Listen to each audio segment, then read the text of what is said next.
mu ntumbero yo kugwiza ibiterwa bishorerwa hanze kugira ngo bisahirize mu kuzana amafaranga y'agaciro mu gihugu. Ishirahamwe CDE, ishirahamwe rero riharanira iterambere ry'abadandaza bajabuka imbibe, ryatunganije inama rifadikanije n'ubushikiranganji bw'ubudandaji, amahinguriro n'ingenzi. Bagiye gutunganya igitabo cerekana ingene haboneka ibindi biterwa bishorerwa mu bihugu vyo hanze kugira ngo bisahirize mu kuzana amafaranga y'agaciro mu gihugu cy'u Burundi. Ibi rero tubishikirizwa na Chrysologue Mutwa, umuyobozi mukuru mu bushikiranganji bw'ubudandaji, amahinguriro n'ingenzi. Reka tumwumvirize.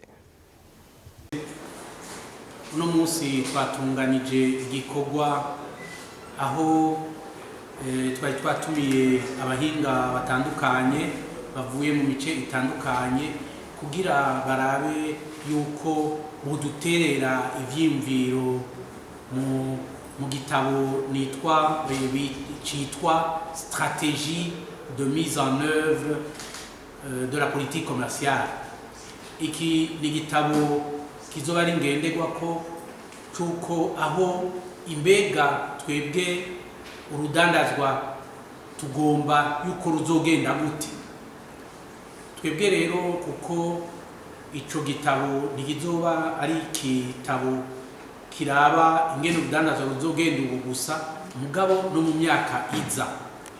Iki n'ubwa mbere tugira igitabo nk'iki, aho dushiraho igitabo cerekana neza ivyo dushaka gukora. Ico rero kiva mu kindi gitabo cari carakozwe mu 2015 kijanye na politique commerciale. Mugabo murumva imyaka ihaciye ata stratégie yo gushira mu ngiro ya politique commerciale yari bwabeho. Ubu rero imbere yuko tugitanga muri leta kugira bashobore kucemeza, tubanza kugicisha mu nzego zitandukanye bakaduha ivyiyumviro kugira ivyo vyumviro tubishire muri ico gitabo, hanyuma tuze tubikorereko.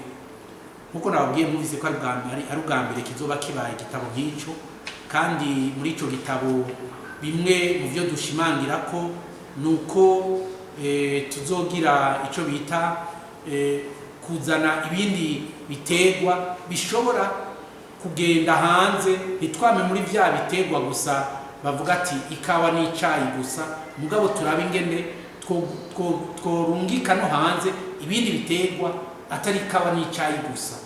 Aha muri ibi rero harimo kimwe mu vyo tugira dushimangira ko nico cyo kuvuga yuko tworaba ingene ibindi biterwa twobiteza imbere, canke ibindi bintu twoteza imbere ari biva mu mahinguriro canke ari ibintu twirimira kugira bishobore navyo kutwungukira, byungukira igihugu aho dushobora kubigurisha hanze.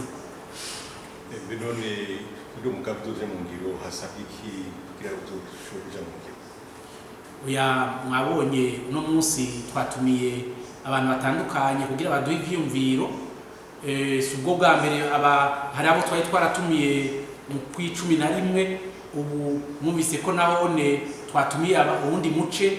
Nuko twibaza yuko mu kwa mbere k'umwaka uza dushobora kuzogishikiriza abategetsi kugira bashobore kuraba yuko ico gitabo babona yuko co bari gikwiye canke.